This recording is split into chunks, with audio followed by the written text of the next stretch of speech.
Hey everyone, happy Friday. What is going on? Welcome back to BK's Baits with Motion Sports. Guys, thank you all for stopping by. If you would, like, comment, subscribe, share the video, all that good stuff. All right, so this week, put it up on the poll. Y'all talk about swim baits. It could be all swim baits, small swim baits, big swim baits, whatever that's going to be, or lake fork baits. And, lake fork baits took it, guys. So thank y'all for your participation in that, voting. So lake fork baits. This was hard for me because I was like, do I do my favorite lake fork baits just in general? But I think in light of the Bassmaster event, how cold it was and all of that, I think people are probably a little more interested in the things I was throwing or that kind of thing. So we're going to focus it around the lake right now, talk a little bit about the tournament, how I was utilizing that stuff. So we're going to start off with what guys crushed them on, which is a jig. In my practice, I did really well on a jig. I went there 2 weeks before, did really well on a jig. Man, my pattern just did not hold. In the tournament, I caught one fish on a jig, and it wasn't even on a full-size one. But in practice, I was throwing a half-ounce football jig on the wood, say dirty jigs. And what I would do, like I want the full size, but it was so cold, I was taking the skirt, turn upside down, and I would cut about that much off to make it like a big finesse jig. And then I was taking a beaver style bait, one like this, like you can see. So this was the finesse jig. I actually ended up throwing a lot during the tournament. And this has the skirt cut about halfway off. And then the beaver bait I'm throwing has about 3 or 4 ribs cut off it. This is a smallie beaver. And no, I'm not colorblind. I know that's purple. I like the black purple alterations. You can even see on this one, I have the purple in the skirt.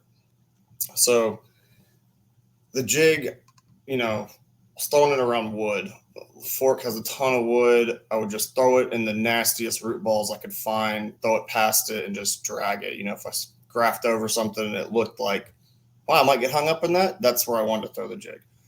And wasn't hopping it, wasn't anything. I would just drag. I did manage to pull one good one off a root ball on this one day. And man, my jig bite just evaporated where I was fishing. So if I was going back though, jig would be top of my list. Like it's what I would throw. I know guys smoked them on a jig. And this is kind of like a bonus bait, but I ended up having more success on this during the tournament. Because I think yes, I think you could normally get a bass to eat jigs, but I think day to day they are either more on like soft plastics, slimmer profiles, or jigs. I think if there's a bite for either one of those, they normally prefer one to the other. It's like some days when they're eating the jig, they're just choking it.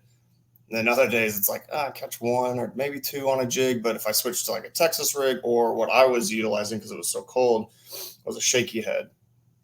I was just throwing a, 1/8 shaky head, and I was actually taking worms that I drop shot with, little robo worms, and biting the top part off so it would sit up against that.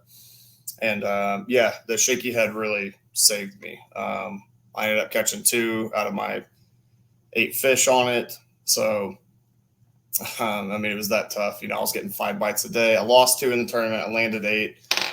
They just weren't eating it that good. So I felt fortunate to even get 8 to the boat. When I was going through the tournament and like my jig bite's not working, my shaky head bite wasn't working, I was like, I got to force feed them. And there are 3 baits really that I did that with. I caught fish on all these baits. I caught 8 fish on 7 different baits. So it's not like I was pattern fishing. I was grinding them.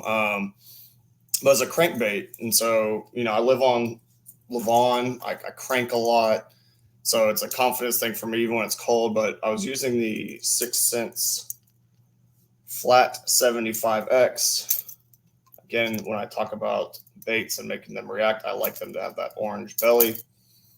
And this is a flat-sided crankbait. I ended up getting a 20 and a half, 20 and a quarter the second day on this bait.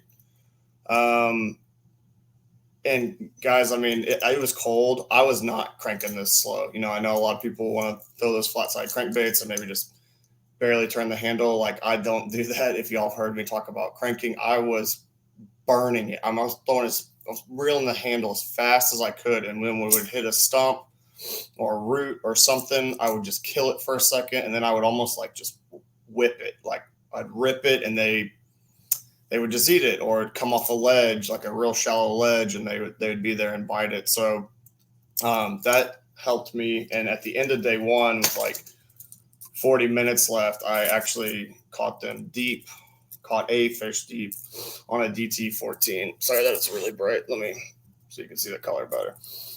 And I was just deep cranking this into spots where I had caught them deeper on the shaky head, or I knew where big root balls were. And I would just crank this down, and same thing, not slow. I would burn it into that root ball and bounce off of it, kill it. And then I'd just rip it away from them. And, the one that I did get to eat this, people were like joking, like, "Oh, is that a Ned rig fish?" Cause he was so bloody, but, he had the whole plug. Like, you can't but jump, and there was like maybe that much plastic hanging out of his mouth. And it was cold. I mean, my water temp was 43, 44. So yeah, I really utilize that speed cranking with this kind of stuff. Going in to the end of day number 2, I had 3 fish. You know, I knew the fish would be important, and wasn't getting bit on the crankbait. You know, I threw a jerkbait around. I couldn't catch them on jerkbait, and I ended up taking out a LV 150 lipless crankbait, and that was actually got 2 bites on it in the last 40 minutes, and I lost one, which really hurt. But yeah, this bait saved me. I think actually Katie Baca saw me catch one on it while she was moving to her next spot. But yeah, like this. I got in this mindset where I was like, I can't force feed them. Like, they don't want this tiny jig. I can't catch them on this. You know, even when I would cut this worm way down to like almost a Ned rig, I just couldn't get them to eat it. And I was like, well, I'm gonna force feed them with the lipless crankbait. You know, make tons of casts and work it really erratically. I would burn. I'd stop reeling it, just let it fall. I'd rip it. And my arms were getting pretty sore, but that's what I did. I just would throw it into the stumps, and, you know, I don't know if they were suspending or sitting on bottom or whatever, but I was trying to make these fish fire by, you know, I call it like breaking their brains, but like making their instinct to feed, just throwing this thing so erratically and making it work, you know, up, down in the water column, ripping it away from them. And I was just like, I hope I can bring this by a few's face and get them to eat. I actually had a 8 or 9 pounder follow it all the way to the kayak. And I mean, she was coming so hot, and I got Lake Forked. I mean, these fish see every bait. And I mean, she came right up to it and just stopped. And I let it drop, and she just nosed down on it and swam off. So, you know, that happened. And it kind of was like, I was like, okay, that I'm getting them to engage with the bait. And that was a big confidence thing for me. That I was like, okay, I'm doing the right thing, but I need a fish that's not as smart, I guess, you know, like fish don't get that big without being smart.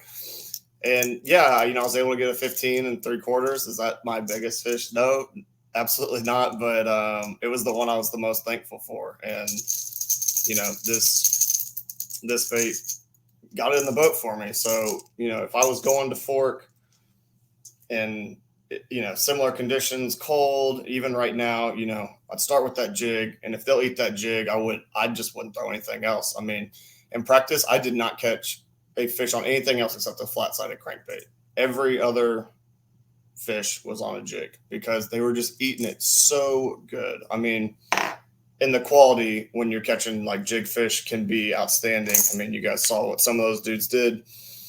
They crushed them. I mean, good on those guys. But yeah, if I was going to fork, guys, you know, if you struggled on fork, that's what I was doing.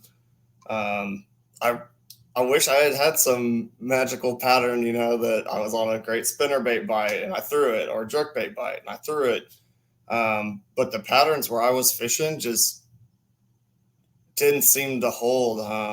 Everybody that caught them, is like one guy on a jerkbait, or two on a jig, or they ate the crankbait. They're really good the first day, but not so great the second day. And so I just had to junk fish, guys. Sorry I don't have some magic bait that just will unlock the lake for you, but that's how I broke it down. That's what put fish in my boat, and I know other guys that were having a lot of success on those. So if you're going to Lake Fork, that's what I'd be taking. I got Toledo Bend this weekend for the Hobie BOS.